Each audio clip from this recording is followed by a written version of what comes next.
How to Face the Future with Fearless Confidence, Part 3.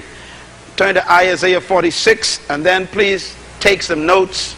I want to begin this session with a statement and then a couple of examples I want you to remember if you can.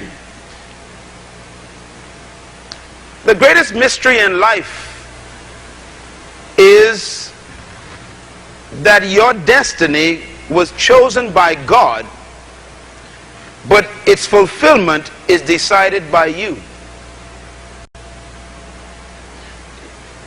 I want to say it again. Your destiny is chosen by God, but its fulfillment is decided by you.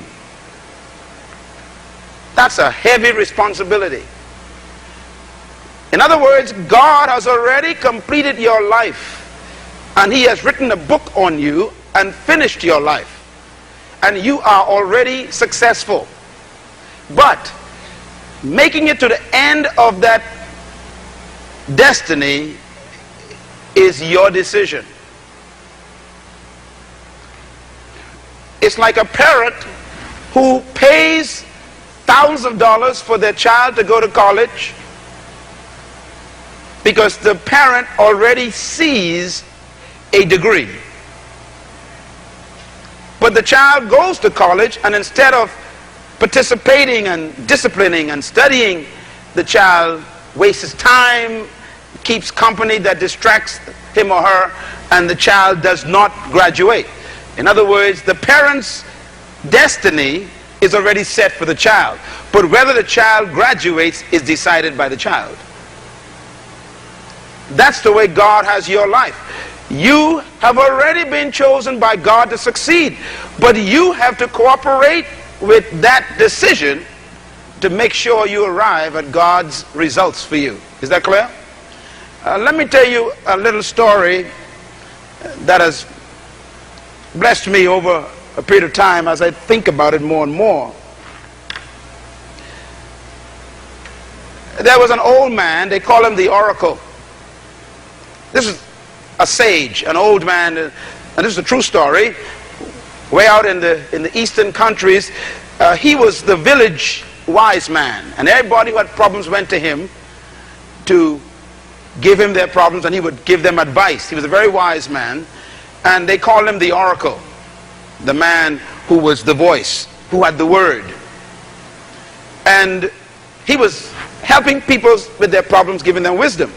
Two young boys decided that they are going to trick the old man so that they can make him look like he's a fool. He doesn't have wisdom. So the two young boys decided that they're going to do something. So they caught a little bird, a small little bird, and they took it in their hands, and the bird was alive and everything. And they said, what we'll do is we'll go to visit the Oracle, and we'll hold the bird in our hands behind our backs, and we'll ask the Oracle if the bird is alive or dead. Let's see how smart he is. If he says he's dead, we will keep him alive. If he says he's alive, then I'll squeeze him and he'll be dead, and we'll make the Oracle look like a fool. So they thought it was a great idea. So they went to his little hut and they knocked on the door, and he opened the door, and the old man twinkled in his eyes with his beard and everything. He looked at them, and the young boys were giggling, and they said, excuse me, sir, we want to ask you a puzzle. If you can solve it for us, please. Behind our backs we have a bird. Can you tell us whether it's alive or dead? Interesting question. The old man looked at them for a minute, and then he smiled, and he said, whether he's alive or dead is up to you.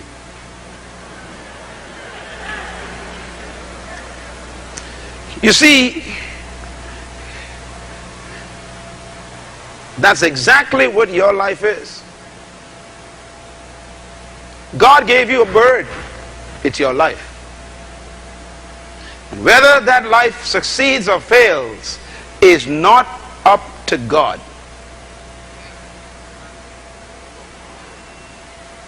In other words, that decision lies within your hands.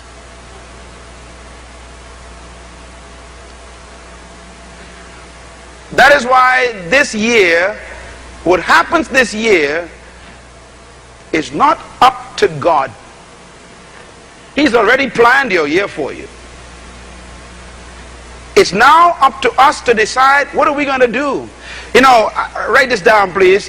Your future is certain. Whether you arrive there is up to you.